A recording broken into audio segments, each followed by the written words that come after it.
And we're live. Hello, sir. What up? How you doing today? I'm good. How are you? Good, good. Excellent. Excited to dive through um, rule number 2 in Peterson's book, Beyond Order. Mm-hmm. It was an enjoyable read for me this time, as I'm sure the entire book will be. But I got a lot out of this, and I'm very excited for this talk. Yeah. Um, so, the rule number 2 is imagine who you could be and then aim single mindedly at that. Transformation. What does he mean? What is he gonna tell us? I don't know, man. I, All I, I didn't read it all. I was just joking. I hope you carry us. Just right, kidding. I'm gonna carry us. I'm just gonna read word for word. We just read the whole chapter. Let's read the chapter. Yeah, there you go. It's not like plagiarism or anything, right? It's only one way to find out. We're pretty insignificant right now. We only have like 2 subscribers, so we should be able to get away with Yeah. it. All right.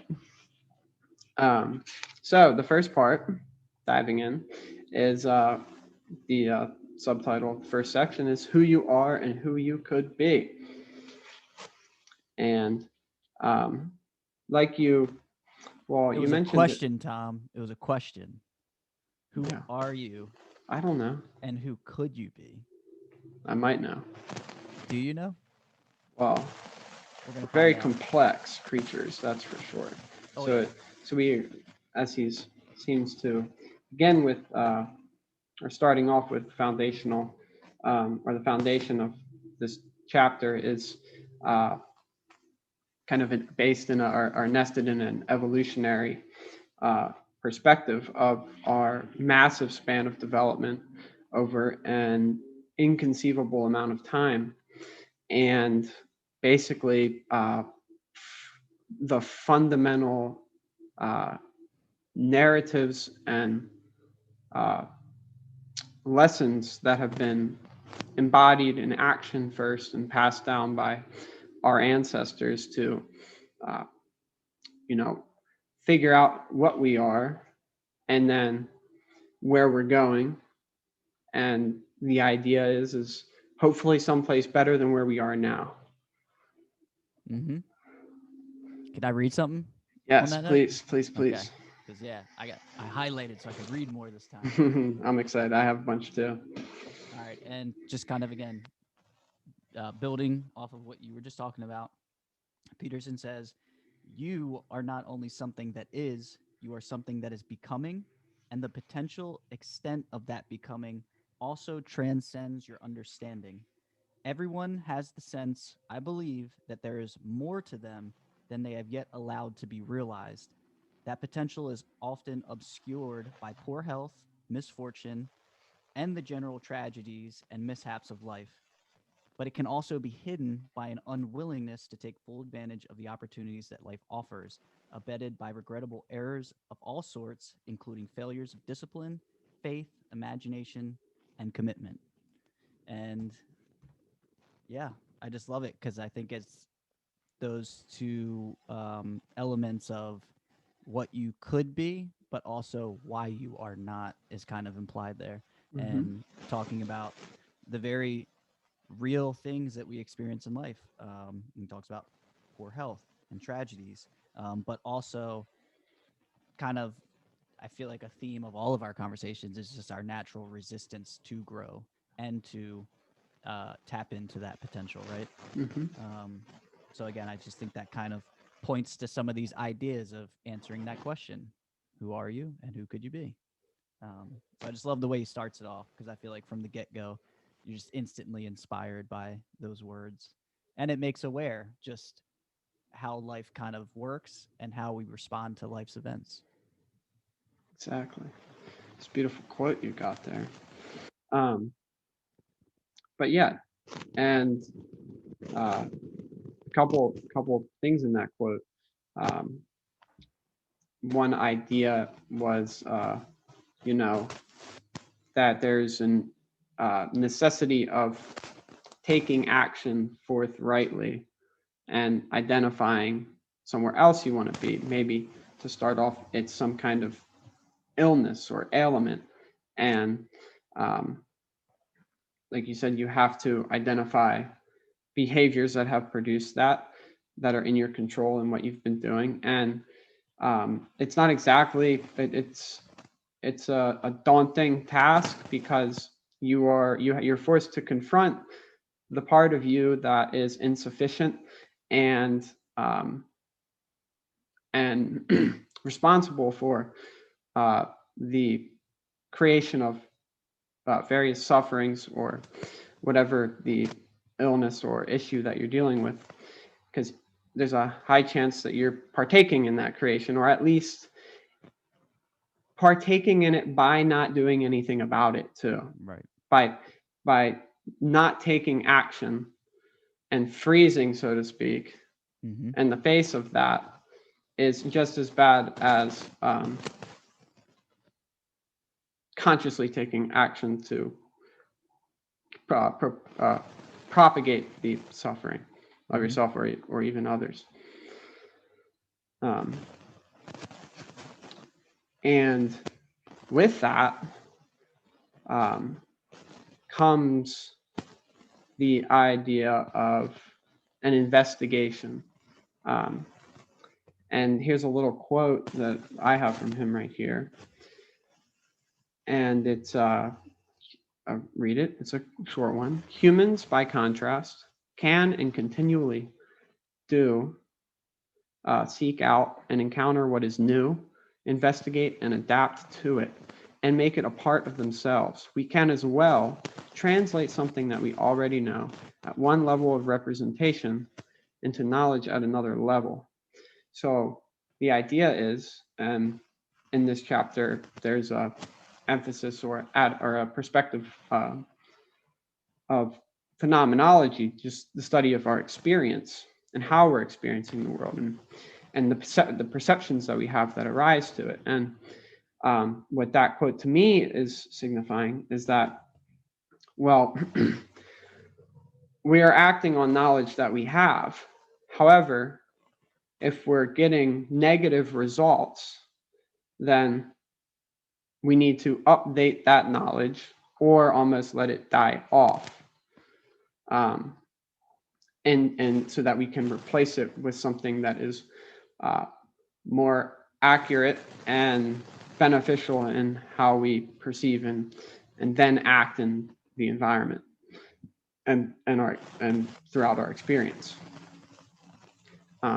And I think a big part is just the seeking of it, and to continuously look for it and not remain dormant. And there's the fear, there's fear that arises in that seeking, because chances are what you need to seek and figure out is the place where you least want to look, which he kind of discussed a little bit later, but it's relevant now. And with that is the unknown. It's terrifying and sometimes dangerous, like new ideas that can seem beneficial to integrate and act on might not be so beneficial, or they might be beneficial on one level of analysis in one situation and then be harmful in another situation, versus, how you act with your peer group versus your family. One mode of action with your peer group, like me and my friends, sometimes are I'll like make some demeaning commentary to you, but and make fun of you. But that's our But game. yes, that's the thing. It's like there's, and this is a interesting. It's a deep level of communication that we're engaging in, because I'm not actually making fun of you in the superficial sense of making fun of you. It's almost by doing that and saying that to you there's a hidden like intention in that from my end, is that I know that no matter how much I degrade you, your strength of character will see through it and see the reality that that's what I'm looking at. That's the game. It's the playful game, like you just said, that we have with each other. and it also creates or a recognition of humility and what we still don't know. Hmm. Yeah. You just summarized the whole chapter. We're good. That's it. All right, peace. I'm out. Go to the beach. It's a nice day. Yeah, no, one of the things that you brought up like earlier too was the quote that you started off by reading. And right before that too, there's also this idea of making something aware that you know but don't know that you know, which is kind of goes into this idea of like that idea of potential, but in order to activate that potential, we have to do things in the world. We have to activate parts of ourselves in order to tap into some of that wisdom that's been passed down through the generations, um, and use that again in our new experiences and in an environment that has changed over time as well. But one of the things that kind of just, it's one of those things like you read it and it's like you said, you already know this, but just for it to be articulated in such a way and to think about it in such a simple and elegant form, um, he says one of the primary, where is it? Okay. One of the primary factors differentiating us from animals um, is all those things that you were kind of talking about that we can do as humans. And when you think about that, and we were talking a lot about like complexity in some of our previous conversations too, complexity of human beings and how we operate. He says even complex and intelligent mammals, such as chimpanzees and dolphins, tend to repeat their species typical behaviors generation after generation with very little change. And again, this goes back to humans change their environment, they change how they do things. We are constantly literally changing stuff where other species are just kind of living within their world and there's little change. It's more just survival. It's like this has worked over time and we survive.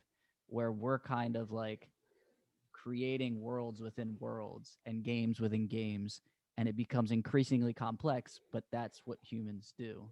Um, and yeah, I just wanted to like point that out. I just think that's one of those things that like blows my Mhm. mind because it's like you think about that and you're like, oh yeah, like most animals don't really do anything other than what they always do, and we're always doing something new, right? And that's just a really crazy thought to me. And I love that he like brings that out in this chapter. Oh yeah, without a doubt. And and because of that complexity and of ourselves and the complexity of the environment, um, that's what requires that continuous updating of our body of knowledge and then embodying it and acting on it Hmm. um, and the wisdom uh, has been passed down through stories Hmm. and myths with uh, the myth of the hero, or see that in Joseph Campbell's, bringing another book, but Hero of a Thousand Faces, where there's a kind of fundamental pattern of behavior or archetypal pattern where you have, say, because of how complex situations are and how varying the varying degrees of experience, there what the hero archetype is, or what we as a species have identified as heroes, are something like are found by the observation of many patterns of behavior across whoever knows how many people in how many different situations, and abstracting out common principles out of those um, behaviors that constitute something like a hero, but finding the commonality, pulling it out, and then holding it as almost a meta truth, Hmm. as something that uh, can be a continuous guiding light because its identity is not unchanging, but it's ever evolving. And that's what we've done with our stories. With books like the Bible, it's been continuous updating, reflecting, and Getting a lot addition. of feedback with Are we? your With the mic? You're moving too much. Hold on, I have an idea. Let me pause it real quick. And we're back. Technical difficulties. Apparently, I can't move. Have to be very still now. I think we fixed it. Hopefully, it stays that way. But Oh man. back to what we were talking about, the lessons that are articulated and passed down in stories The hero. and narratives, the hero mythology. And that is just how we've passed down information on how to be, so to speak, and how to act. And so it would be naive to completely do away with ancient stories that have been passed down for thousands of years. Because if they've been around for that long, there's clearly something very important within them that have acted as a guiding light and for society and our species in many different scenarios and situations.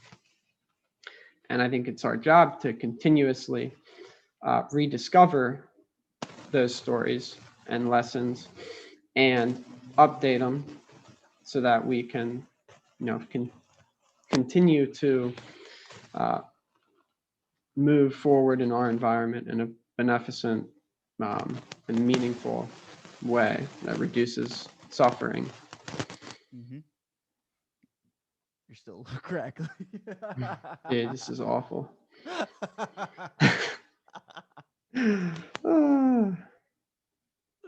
Is it like really bad? It's just very distracting. Yeah, I bet it is. You can't hear it on your end though, can you? No, I can't. Oh shit skis. All right. Pausing again. Technical difficulties. And we're back. All right. Round 3. Let's Round hope 3. third time's a charm. It is gonna be, definitely. It is. Oh, without a doubt. I think I got it now. Um, Hopefully. so Only you were time talking will tell. about stories, and you Mhm. were talking about this idea of the hero, and I feel like that's a bulk of this chapter. Is he? What one thing I love too is there's 3 different sections that he gives you. He gives you different stories from history that represent a very similar idea, and it's this hero that um, steps up and um, like you said, you were saying there's all these behaviors that you can observe over time and you pull something out of it. And it's like the hero understands that. The hero transcends this kind of baseline layer of what everybody's doing and creates something new. And when it has such an impact, one of the lines that I highlighted was he was talking about the Christian stories, and man, I really want to find this. Okay, so when the hero kind of appears or transforms and life itself kind of changes, it's he said something, the city's inhabitants then convert to Christianity, and that was in one of the stories. And that shows you that one, like sometimes the hero makes such a change that you have followers, right? Like you have people that understand that this person has kind of carved a new pathway. And you can even think about that psychologically, because if the behaviors that were kind of everyone was used to and everyone was behaving in such a way, and they found this way that works better for everybody else, you don't even have to think for yourself. You just follow the person that found it. Right. And so that just really stuck out to me because it's like, whoa, like that's some profound shit. Like if in your life, either you or someone does something so influential that you just have to follow. And that's like goes back to our idea of knowledge too, that this knowledge is here for you. So it's almost smarter to take, like it goes back to the rules thing too, like learning the rules of the game, understanding the knowledge that people have already obtained and presented and shared with you, and you don't even have to look very far. You don't have to come up with these things on your own, right? But there gets a point to where you reach kind of like the end of that, and then you do have to figure some things out for yourself, and you have to be your own hero. And I think that's what he's talking about here, is our own psychological development. Is we constantly arrive at this kind of like um, hill, and in order to ascend that and see the horizon and go over that hill, you have to you have to you have to find it in yourself to kind of carve your own path, right? To eventually be the hero. Um, but it's again along the way taking all the information that's already there for you at the same time. Um, and I just thought that was like a really cool line that kind of just hints at this idea that sometimes that development and kind of model of behavior can influence a lot of other people, and it can be really good. Like it can be used for really good things and can change our lives for the better. So I just thought that was something that stuck out that was really cool. Oh yeah. Well, to build off of that a little bit, like you said, how people will follow and align to that behavior. It's there's another quote from him that I can read real quick, but I think kind of will distill what I'm trying to say. Is he said, these stories call to capacities that lie deep within our nature, but still never develop without that call. We are dormant adventurers, lovers, leaders, artists, and rebels, but need to discover what we are, that we are all of those things by seeing the reflection of such patterns in dramatic and literary form. Yes. So it's like a enlightening of the spirit, so to speak. Yes. Um, I highlighted so much stuff in this chapter. I know it was a dense one with a lot. Um, I think that's something else to find.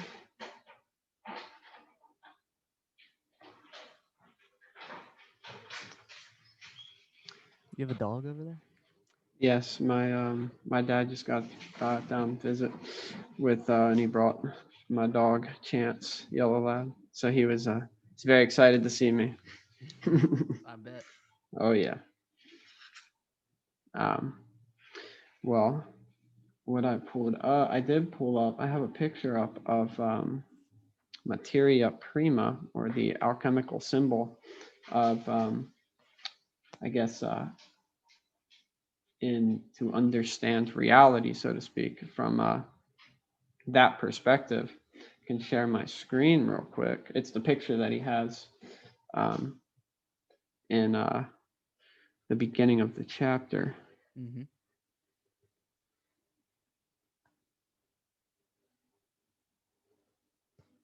Can you see it? Yep.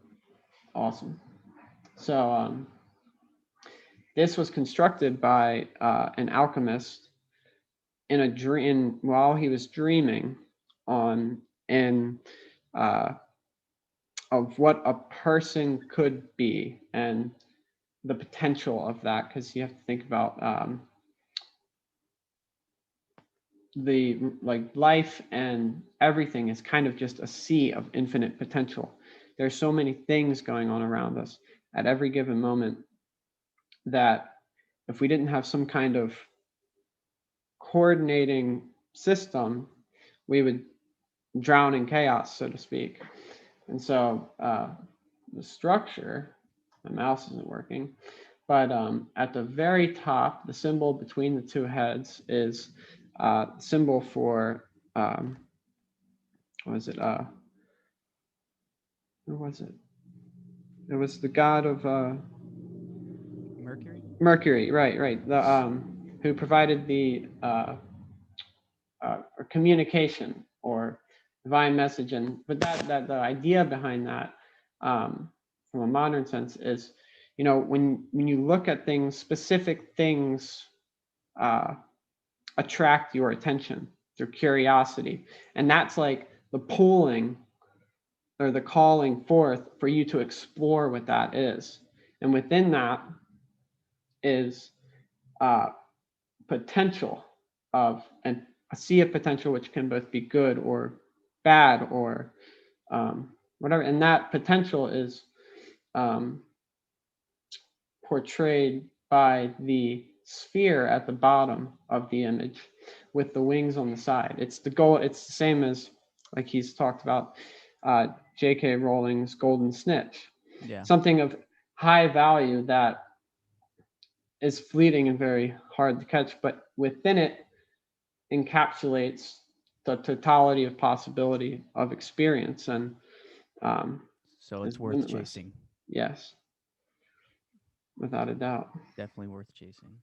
And then the rebus is the symbol of the divine, or assimilation of the divine characteristics of the masculine and feminine abstracted. Um, where is it? You have feminine care, chaos, and comfort, and then the masculine penetration, exploration, and courageousness, and the combination, and that's something like a very high level of wisdom that can be attained through that, and it allows you to navigate your experience. And I think it can kind of be reflected in using the Big Five trait scale, where, say, and that is the traits. It's 5 traits that were factored down that could describe temperament scale. And you have openness to experience, conscientiousness, agreeableness, and neuroticism. And am I missing one? I'm missing one. I wasn't counting. Openness to experience, agreeableness, neuroticism, conscientiousness, and what is the other one? Well, I used to know. I used to know too. Say it one It's more a big time. Do thing. the 5 again. Wait, Neuroticism? ocean. Huh? Ocean. What? Ocean is extroversion. Extroversion. Yeah. Extroversion. So basically, like, we vary in degrees on our alignment with these temperament scales. So you could say, for example, if you're extroverted or extremely extroverted, you're highly social and you get a lot of energy out of social situations. But so that's one opposite. And I think the real main thing here with this symbol is that it's an assimilation. It's a assimilation of opposites, so that even though you're predisposed to be highly social, you also can attain the value and wisdom to become more individualistic when it requires it to be. And I think that's kind of the wisdom that characterizes a unified kind of personality and character, Mm-hmm. because it gives you the most versatility within your environment, and the environment is full of potential. And so the more versatility you have to act in the way that benefits you, the better. And your Right. temperament will give you those perceptions. And Right. And even if you're leaning towards being, if you're male and you lean towards being more masculine, it would benefit you to even have embody the characteristics of the feminine, at least to some degree, to bring that whole just to, I don't have the words for that. Just to embody all those characteristics in some sort of way, as opposed to just one or the other. Yeah. But that's the main thing here. It's not that the masculine is not specifically male. You could say it was abstracted out of male, as feminine is not specifically female, but it was abstracted out of basic female patterns, so to speak. But Right. you have many men with more of a masculine or more of a feminine temperament, and you have many women that have more masculine temperament qualities, so Right. to speak, in this regard. So it's it's not as concrete as we would think, or tied directly to biological sex, so to speak, because it's in a different playing field. But I think that sphere is, I'm probably getting into things that I haven't fully understood yet, but it encapsulates matter and spirit just everything, unity and and multiplicity within it. Mm-hmm. But yes, so can pull out of that. I need to get my keyboard to work. There we go. It's just cool that that was again at some point in time that picture, how you just illustrated how it signifies so much and represents so much and can teach you, that that was a way of learning and developing in the same way that we are now reading this book and he's communicating these ideas through language, um, and not so much imagery. But now we also have both to look at, right? Which is even Mm-hmm. cooler. Like you have the image that he's breaking down, but also providing us again. We're at a point where we're even further along and we're understanding things in a, I would say, more complex way. And now he's offering more, but that's still that image is again understanding where you came from and understanding that there were different ways of getting to this point. Um, and there's so much just within that one picture that I wouldn't even have understood without reading this book and him breaking it all down. Without a doubt. Yeah. There's one symbol that was, I mean, of significance was the dragon, which I didn't say anything about, um, but that's an important symbol there because, um, for example, as Peterson described in J.K. Rowling's um, game of Quidditch, in the specific, Harry chases the snitch underneath and out of the boundaries of the game, of the structured game. So you could say like defined by culture or known territory, so to speak. But The game that everyone's a majority of the people are playing, mhm, right? And that's the same thing as like that line that I brought up earlier is a majority of the people follow after something has kind of come to light. And mhm. it's yeah, it's always a majority and then people within that majority doing something. And then I'll let you continue. No, of course, I love the little addition.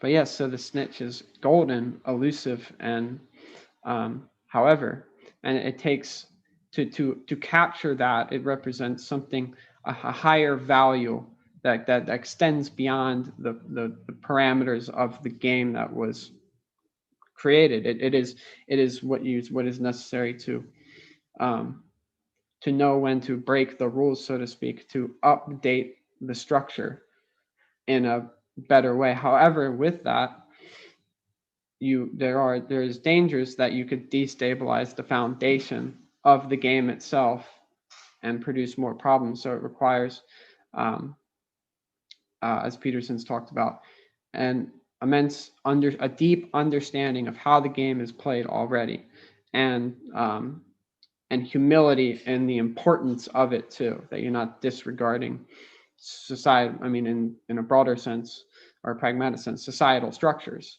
That you understand how the various benefits and things that and positive aspects of them, so that you're very careful not to throw the baby out with the bathwater, so to speak. Um, and that's, as far as I'm concerned, another representation of the hero Mm-hmm. from an alchemical standpoint, or that was, yeah, more of an alchemical standpoint. So that's where the symbology that she got was from. Yeah, and he talks about the dragon, this idea of like the dragon, the serpent in the other stories too. And he brought up like the Hobbit, which I'm familiar with, where they have to go, defeat the dragon, um, so that that creature shows up in other stories, and it does always seem to represent something too that um, that is again something that you don't necessarily want to do, but you need to do, right? Like it's dangerous, it's terrifying. That quote that you read earlier about looking where you don't want to look, like just sums it up perfectly. Um, there's something to be gained. There's something that we feel compelled to do so also in the process. Um, and I just think that's one of those things that, like, again, you just understand as a human. And I think when you deny yourself, you deny those feelings, and you avoid going to slay your dragon, whatever that dragon is for you, that's where the problems start to arise. Um, and then you have other things to deal with because you're trying to manage and cope with the fact that you're not you're not being the hero, right?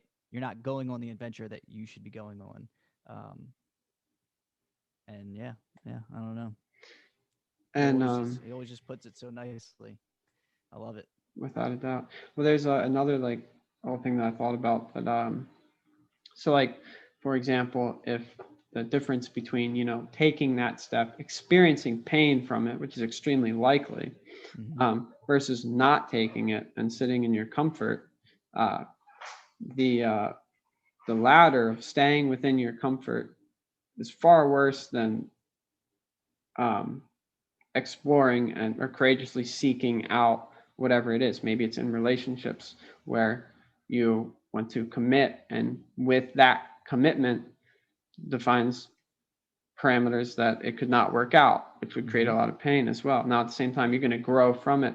So it's like, if we identify too much with the attainment of a goal versus putting value on the development of our character, so that we continuously get better at um, uh, being able to achieve all goals, like in multiple different scenarios. Our character provides us that kind of meta ability when we grow, to just be able to better orient ourselves in various experiences and situations that we find. Hmm. Um, yes.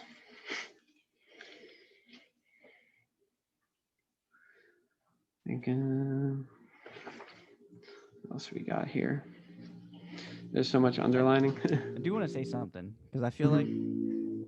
as we're talking about this idea of the hero and talking about that line, I keep thinking about like how people kind of followed the person afterwards. It's like I feel like one thing that I want to stress is that the point is that we all need to figure out not how to be the hero for necessarily like I guess it ends up working out for the people around you, but the point is to understand in yourself how to build that character, how to be that person, how to be the hero for yourself. And that doesn't mean be the hero for the world. It doesn't mean take on things that are over your head, right? It means understand which games that you're involved in and understand your circumstances, understand your strengths, your weaknesses, and it's all, analyzing yourself and coming to terms with who you are, who you could be, and the hero is within your own life. It could be my version of a hero could be exactly what it is I'm doing right now, like going to college, maybe like working, but if I'm not happy at my job, like getting a new job. And it's like always finding the strength and the courage to change things if they end up not working out, right? Because Mhm. you know that there's a better way to do it.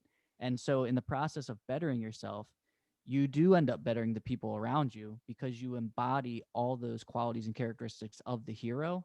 But like I said, I just want to stress this, the hero is not someone that tries to just be the hero for all people, because sometimes it's just about being a hero within your realm and within, you know, some people have a very small social environment or like social sphere, and some people have much larger social spheres, and so their influence is going to be more it's going to influence more people and be more impactful on a larger scale. But you also have to understand the hero that you are, be realistic about not necessarily that you have to influence anybody at all, but that you will, but that it doesn't matter how many.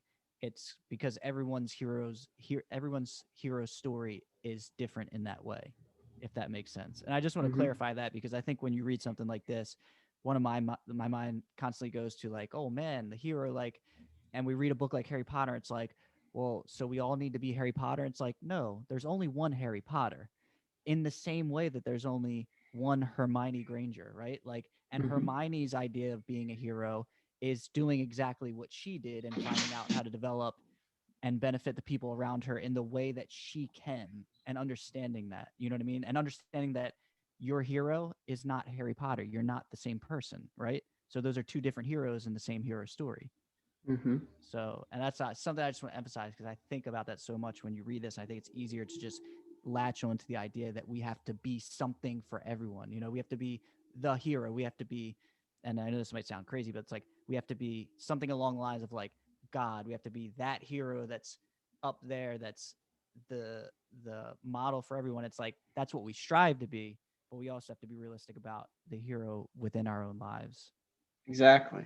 Yeah. No, because that's the power of, because it's like Christ. It's the ideal, so to speak, and that's the um, or you like, for example, like the pyramids had a golden um, stone on the very top, as you know, and it's almost, so to speak, detached from the rest of the structure, as if it's not achievable. So, and you're thinking about values, like the pinnacle of values, where it's the game of endless um, evolution and development and growth, because of the aim is impossible to reach. But that's the joy of it, because our positive emotion um, comes from when we're working towards something, and we're seeing that what we're doing is working. Mm-hmm. There is a form of positive emotion that's attained right at achievement of it, but it's fleeting. And if we um and it's important though, because if you expect, like, for example, like me just getting out of undergrad, it's like, that's great. And if I would have thrown everything on just that title of me graduating undergrad, then it's like I'm stuck there. And then it's like, where do I go next? And then, I mean, that's part of it, but I feel like there's a lot, like, resistance can come out of, um, so to speak, falling in love with your work, or like the complete, like, specific task. I think it creates resistance to continuously growing and evolving. Um, and that's with the identification of with an entity and being that adapts and changes across time continuously towards a divine ideal, so to speak. Mm-hmm. And another point that I wanted to make, like you said, with watching, and I loved how you really helped, you really deconstructed that, you know, the hero, and that's just a symbol of the hero, and the symbol has probably an infinite number of expressions, so to speak, depending on, because we're all completely different in our life experience. So whereas fundamental principles might exist of, so to speak, uh, courageousness or something, that is still embodied, but it expresses itself completely differently. And Mm-hmm. how we learn through imitation, very powerful way of learning. Um, when you like, when you're being your own hero in your own life, so to speak, like you said, not saving the world. Um, we are such highly social creatures, and we are nodes in a network, so to speak. As and so we are. But one of our most efficient ways of learning, as Peterson's talked about in this chapter as well, is imitation. And because what we're doing is we're observing, um, and that brings back that idea of Mercury, curiosity, what draws our attention. Um, and that's where the uh, potential lies of what we could be. It's like it's directing us. Our curiosity directs us towards things that show us that will unveil what we could be through the pursuit of going there. And as we do that, other people in our social circle will be watching. And instead of just, articulating and telling other people what they should do by embodying it, like you said, Hmm. um, people will naturally pick that up just through sheer imitation. Hmm. And yeah, it's a beautiful thing, though. Yeah, and I feel like there's pros and cons to that imitation too, Mm-hmm. which is something that I feel like, again, I think we're always trying to look at these things through a psychological lens, and it's like, well, what does it mean, pros and cons of imitation? It's like it's a powerful tool that we have to be able to learn, but if you are imitating without proper guidance and no set of values for yourself, then you might start imitating somebody that's abusing substances, Mm-hmm. and then you're creating more challenges for yourself, and you're actually um, devaluing things like your own body, and you're not maximizing your potential, you're limiting yourself. And so again, that imitation can be very destructive if you don't work on other areas of life, such as creating values for yourself and understanding that if I want to make the most out of my physical form and everything else, then perhaps it would be wiser not to imitate people that do things like that, and to again find a better way to do things, right? it's Mm-hmm. always about it's always about improving, it's always about finding a better way to do things, and we have a lot of that information. um, so again, it ends up being what you do with it. Another, what you just made me think of is like uh, in imitation, so to speak, a naive imitation of something that reveals itself to you as um, through curiosity as a positive potential, is to, you know take that, whatever you've gotten from that, and integrate it with your own experience and with your own values, like you said, and not just accept it at face value. Mm-hmm. And that's where I'd say I basically abstracting on the idea of having guidance through that. Mm-hmm. And you can other people can help you do that by talking about it, or you can do it with yourself through writing, or many different facets of that. Yeah, and I feel like, real quick, I love this, like, that we're going in a different direction too with this imitation thing, but um oh shit, what was I gonna say? uh, It slipped. Imitation hero. um we're good, we can keep going, just talk about something else, it might come back. All right, But well. that's like, again, it's like one of those ideas where, like, there's a lot to that, right? Like, just this idea of imitation, and that, again, um I was thinking like stuff along the lines of like being influenced by, whether it's an author or an artist, and it's like sometimes they can be so influential that you want to imitate them, but like you said, like, you can't be that person.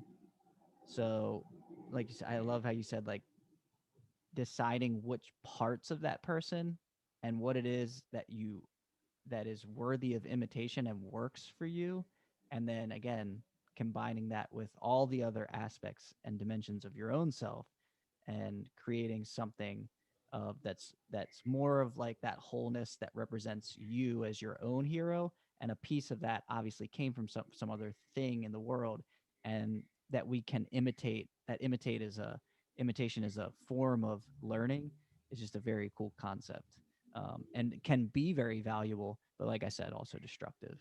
So it's Well, just without a very doubt. fascinating. Yeah. um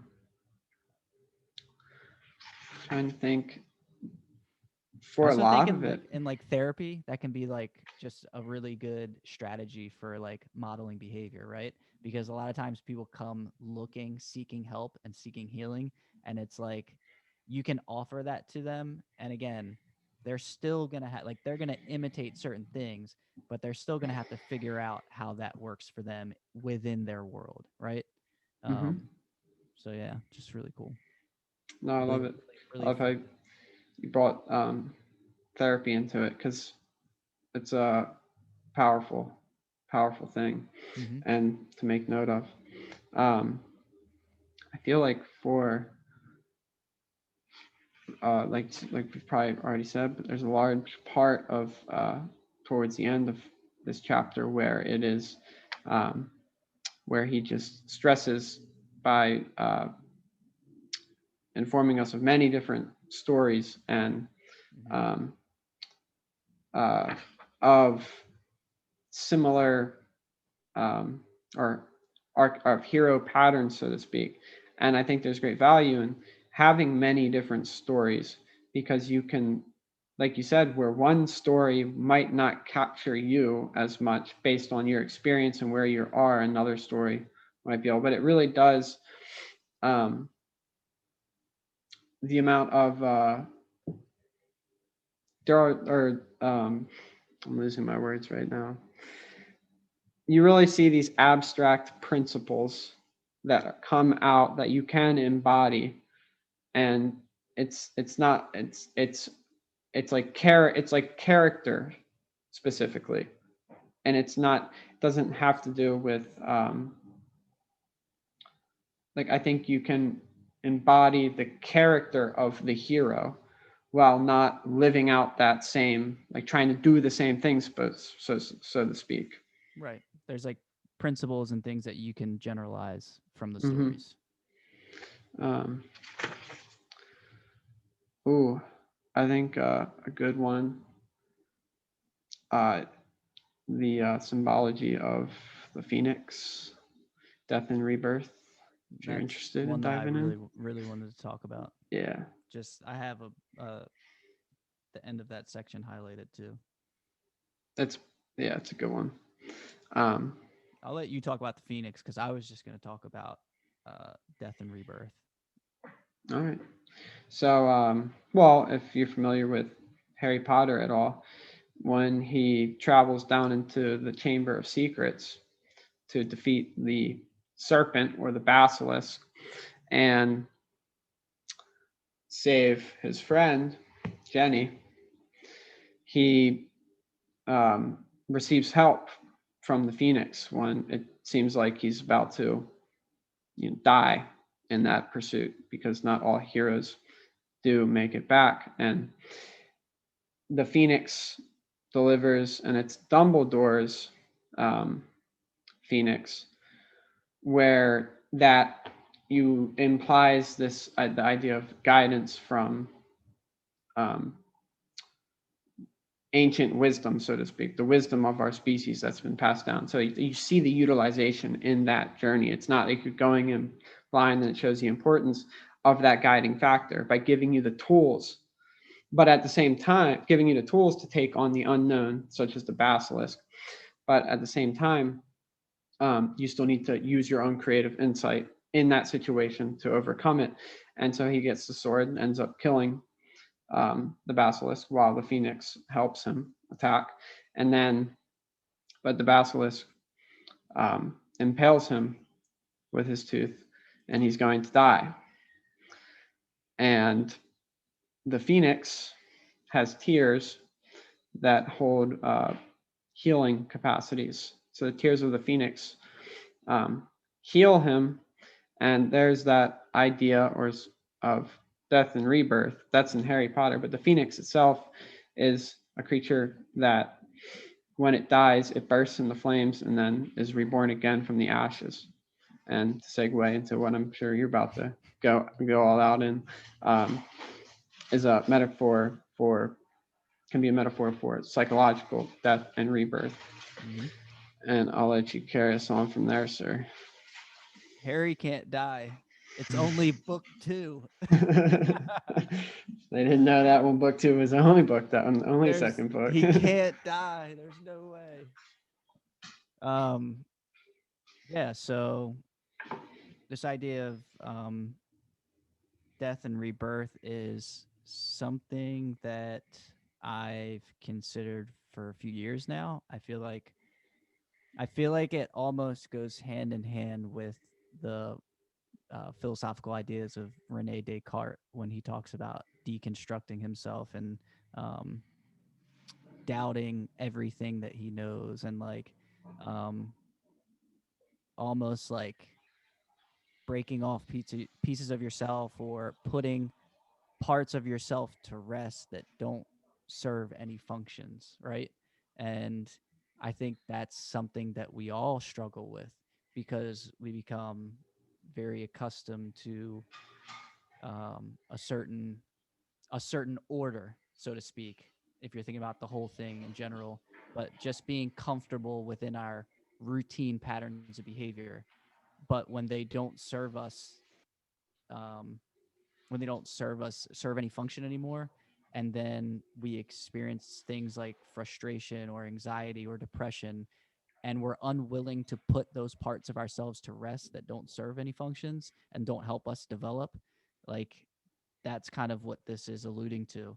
And it talks about personality, and developing and letting your personality transform in doing this, in looking at it that way, as I don't need this anymore, um, and being okay with that. And I think like one of the strongest messages in that is that taking like an existential perspective on life, death is something that creates a lot of anxiety in us. It's one of the ultimate concerns of life, is this idea that we will cease to exist at some point.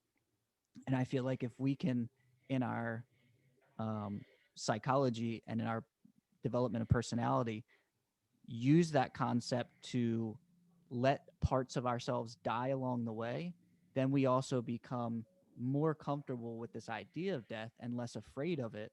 And at the psychological level, you allow yourself to grow and get used to doing that more and more. And it doesn't mean that it still won't be scary at times, and that the idea of death should not, like, it should make you think about things, right? Like it Mhm. should, that's the whole point, is it creates this sense of worry because it's so important.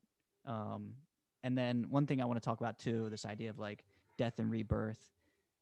There was a movie that I watched recently, and I thought like some of it was kind of cheesy, but it's about this girl that has an eating disorder, but she has a dream at the end of it, and it's exactly, this in a different form of a story, which I think was so cool, because he's giving us all these stories. He's talking about Harry Potter, all these very popular stories that we know, and then this is just a movie on Netflix, and at the end she has a dream where she dies in her dream, but dying in her dream, she it was an acceptance of letting the part of herself that had the eating disorder die, like pass on, and she was then able to be the person that she wanted to be without having it, or she was at least in a position to make better choices to resolve the issue and the conflict that was revolved around her eating disorder. And it was like a very incredible and emotional scene that just hit me, because I think about this a lot, and I understand how important and how beneficial it can be for transformation of the personality and of the self. I love that. Yeah. I wanted to um, connect or add some additional context where bringing it back to the beginning, to be who you could be when you decide to embark on that. Um, and um, I mean, everyone's goals are going to be different, but along that journey, as you're moving, you will be confronted with the trials of or obstacles that illuminate um, uh, parts of you that could die and be reborn. Mm-hmm. So it's like that's like along the journey, that's what you're doing, and that's the ever evolving um, uh, and development of character that happens. And when you with those obstacles, when they confront you, um, to move into it and go into it head first voluntarily, the stress response that we have is a much more positive form of stress response that prepares us for action, and versus if by running away from it or freezing, the stress response has much more negative physiological effects. Um, and oh, I lost my train of thought, but yes. So I like that because that was a lot of like citations that he had at the bottom. I And love it's reading through yeah, those. a lot of current research on psychology. hmm Yeah. But yeah, there was. You have anything else at the moment? I mean, I just want to ask you real quick, like, have you ever experienced that idea of death and rebirth within your own life? Like, what's one experience where you feel like you kind of went through that and you were changed because of it? Um, well, there's a more of a concrete experience than it's like well, it's completely psychological, but a panic attack. Um, like how long ago was it? Like 4 years ago, 5 years ago. Um, it was relatively random. Now I'm sure that that random element to it probably had some deep underpinnings, but yeah. So I had a panic attack. Thought it was a heart attack. Thought I was going to die, and then um, after that, I was kind of stricken with fear of it. So like an acute panic disorder where for like 3 weeks, it was as if I could feel it about to hit and I would have to suppress it, shut it down. And at some moment, I went to the hospital, got blood work done. I was like, all right, if I show myself that there's nothing wrong with me, well then I shouldn't have to worry about it. And that didn't do it, so to speak. And at some point, uh, Something deeper. yeah, at some point, something inside of me said, you need to figure it out and you're going to figure it out. So what I started doing was I just turned to knowledge, books, documentaries, and I found meditation. He was And becoming the hero. yes, and then I let go of a specific social group, of certain experiences that I was partaking in, and so it was a mix of gradual and radical shifts of my personality that took place because the event was so intense. And that's kind of like the idea is that you don't want that to happen to for you to get to the place where you can um, uh, shed off malfunctioning parts of your psyche or personality or behavior. Because unfortunately, a lot of people need to have something very traumatizing to shock their perception and system so badly that they're wide awake to everything that's going on. And then at that point, it's the idea of it's going down into the chamber of secrets, falling to the underworld, so to speak, and chaos. And it's as if I fell through thin ice that I was skating on into a freezing lake, and everything was up into question at that point. Mm-hmm. And it took time reconstructing and rebuilding, but uh,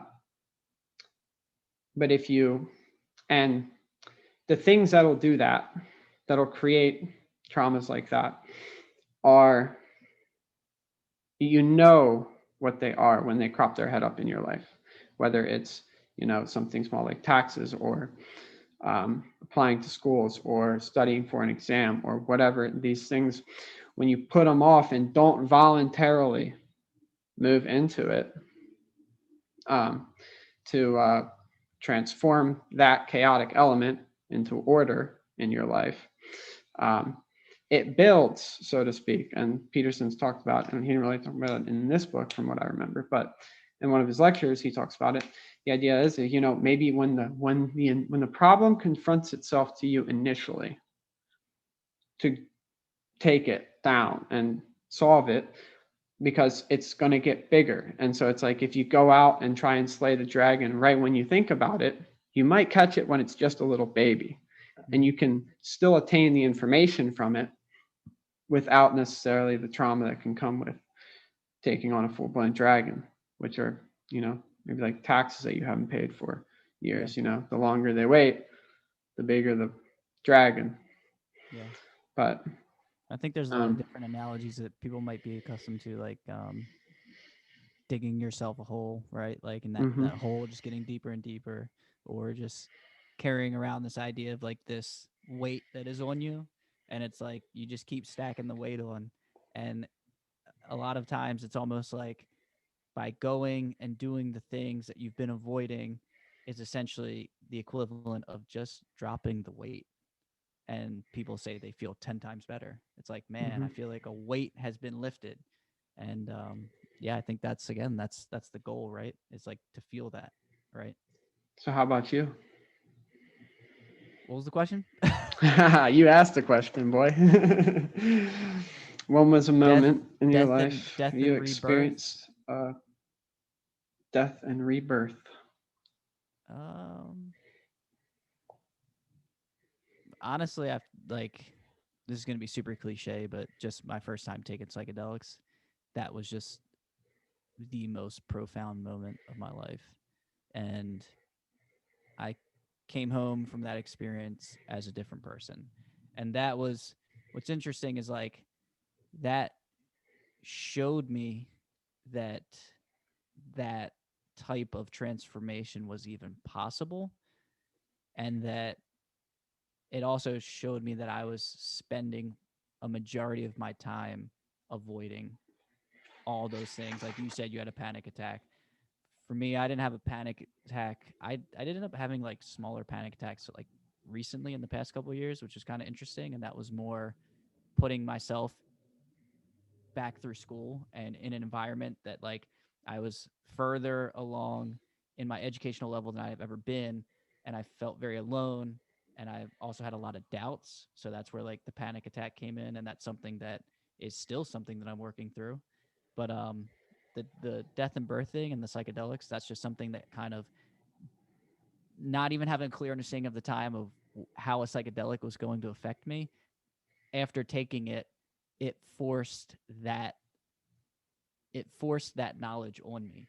I came home with a totally different perspective, and my world changed because of it, and the old me was no more. From that point forward, reality had just changed. And I think later, as I reflected on that experience, because even in the moment, it's still like I was unable to articulate everything that had happened. But later down the road, and then looking back and understanding what I understand now, it's like that was definitely a form of like just surrendering to that experience allowed that to happen. Um, so that was a big one. I that was a big ending right there, and I don't think we touched on it yet at all. But surrendering and accepting experience for what it is, because then you're able to see it in its clearest sense, so to speak, and not be deceived by it. Yeah. But I love it. Yeah. It's powerful stuff. Without a doubt. I can. You have anything else at the moment? No, I think we've done a good job of covering this chapter. yeah. I would just say for anybody interested in reading the book, we're just pulling stuff out, and like, again, I just love that he has a bunch of different stories to kind of like try and gauge engage with people, and like kind of in the same way he offers a few stories in his own book and kind of uh dissects them. Like it's the same way that you were talking about earlier, how we each look to different stories for something, right? And like not everybody is really into the same stories sometimes, so I think it's cool that he offers a few different ones, um, to kind of see, which one resonates with you, because they all kind of have a lot of the same messages in there. And what's even cooler is that they're all a part of our actual history. And yeah, I just highly recommend it, and it's been really fun to talk about it with you. Oh, I really enjoyed this one. I've gotten a lot of inspiration and just motivation out of reading this chapter and now talking about it and really crystallizing everything. Yeah. And just kind of thinking about my next steps, so to speak. Yeah. And I would like to end with one more thing that I underlined from him. I think we'll conclude it. His chapter. He says, voluntarily confront what stands in your way. The way, that is the path of life, the meaningful path of life, the straight and narrow path that constitutes the very border between order and chaos, and the transversing of which brings them into balance. And discipline and transformation will nonetheless lead you inexorably forward. With will and luck, you will find a story that is meaningful and productive, improves itself with time, and perhaps even provides you with more than a few moments of satisfaction and joy. With that will and luck, you will be the hero of that story and disciplined sojourner, the creative transformer, and the benefactor of your family and your broader society. Imagine who you could be, and then aim single-mindedly at that. Beautiful. He had a nice little concluding thoughts. Yeah. Yeah. But yeah, so I Inspiration. think this wraps up this chapter. We are also simultaneously doing reflections on Carl Jung's book, Modern Man in Search of Soul.